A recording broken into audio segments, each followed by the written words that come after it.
आज बेहद खुशी का दिन है कि युद्ध नशे विरुद्ध की फेज वन की शानदार सफलता के बाद आज फेज टू की शुरुआत हो रही है।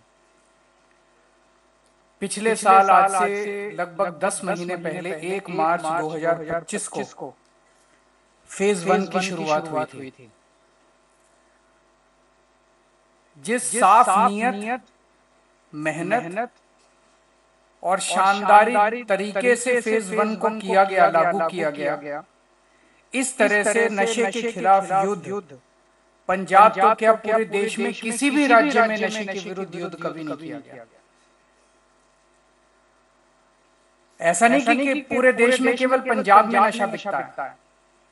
बहुत सारे राज्य हैं, हरियाणा है, गुजरात है, कई सारे राज्य हैं जहां पे दिल्ली है, जहां खूब नशा बिक रहा है, खूब नशा बिक रहा है, लेकिन वहां की सरकारों को परवाह ही नहीं।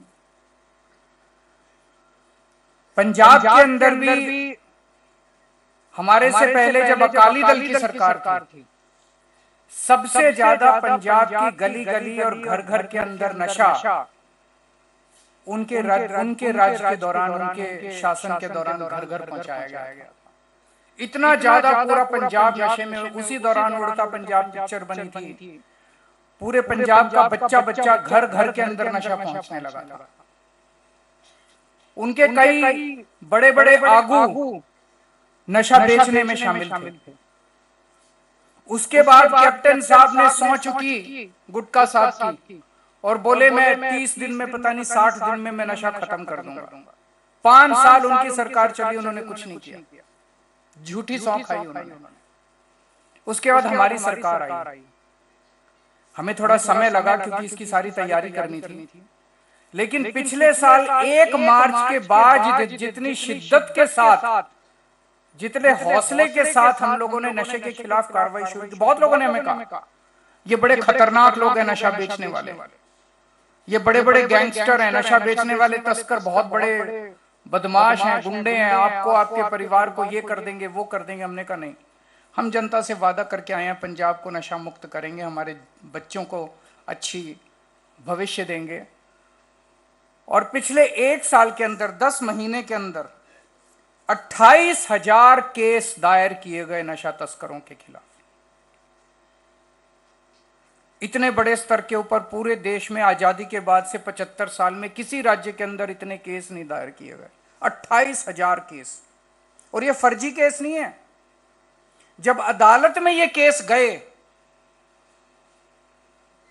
जब अदालत में एफआईआर गई, तो इनमें से 88% केस में आदमी को जेल हो गई, केस सफल हुए। नहीं तो फर्जी केस होते हैं ना, फर्जी केस कर देते हैं दिखाने के लिए, ऊपर से सरकार कहती है केस करो, वो फर्जी केस कर देते, सारे छूट नहीं रहे। जिनको पुलिस पकड़ रही है वो जेल जा रहे हैं, उनको मुकदमे में उनको सजा हो रही है। 100 केस अगर पकड़े तो उसमें से 88 केस में जेल हुई कोर्ट के अंदर।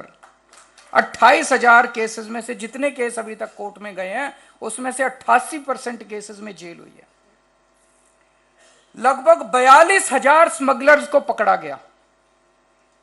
इतने बड़े स्तर के ऊपर कोई नहीं पकड़ा, कभी नहीं, किसी राज्य के अंदर इतने बड़े स्तर के ऊपर नहीं पकड़ा गया। 42,000 स्मगलर्स को पकड़ा गया, जिसमें से 350 ऐसे हैं जो कि बहुत बड़े बड़े स्मगलर हैं। ऐसा नहीं कि केवल छोटों को पकड़ा, छोटों को भी पकड़ा गया, बड़ों को भी पकड़ा। 350 स्मगलर ऐसे हैं जो बहुत बड़े हैं। आप लोगों ने आपके पिंड में भी हुआ होगा, आपके हल्के में भी हुआ होगा, आपके इलाके में भी हुआ होगा, जो इनकी प्रॉपर्टी थी, जो इन्होंने बड़े बड़े महल बना रखे थे, बंगले बना रखे थे, बिल्डिंगें बना रखी थी, दफ्तर बना रखे थे, इन स्मगलरों ने पहली बार सरकार ने बुलडोजर से उनकी बिल्डिंगों को गिराया है। लोगों को लगने लगा कि यहां पहली बार एक सरकार आई है जो नशे के खिलाफ लड़ाई लड़ रही है। टीवी में चला, लाइव चला, कितने, अभी भी चल रहा है, अभी भी ये काम चल रहा है कि इनके खिलाफ जबरदस्त कार्रवाई, बड़े बड़े।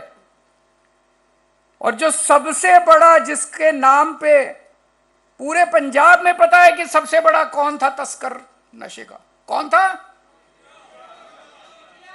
उसका नाम लेने से लोग कांपते थे, प्रशासन कांपता था उसका नाम लेने से।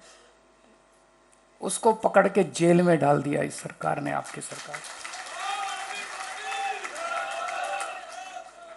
किसी की हिम्मत नहीं थी उसका नाम लेने की, किसी की हिम्मत नहीं थी। जेल जाना तो बहुत दूर की बात, डरते थे, पुलिस डरती थी, प्रशासन डरता था, बड़े बड़े नेता डरते थे।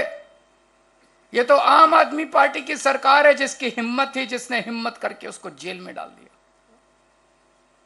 इससे लोगों का हौसला बढ़ा और लोग सामने आने लगे। जब हमने ये शुरुआत की थी, हमारे पास सबसे बड़ा चैलेंज था जनता का विश्वास जीतना। जनता बोली बड़ी सारी पार्टियां आती है, बड़ी बड़ी बातें करती है, कुछ नहीं होने वाला। लेकिन जब लोगों ने देखा कि बिल्डिंगें टूट रही है, तस्करों की जो घर थे, बड़े बड़ी कोठियां थी, उस पर बुलडोजर चल रहे हैं, तस्कर फड़े जा रहे हैं, सबसे बड़ा नेता उनका पकड़ा गया, तब लोगों को भरोसा, लोगों ने आके फिर बताना चालू किया।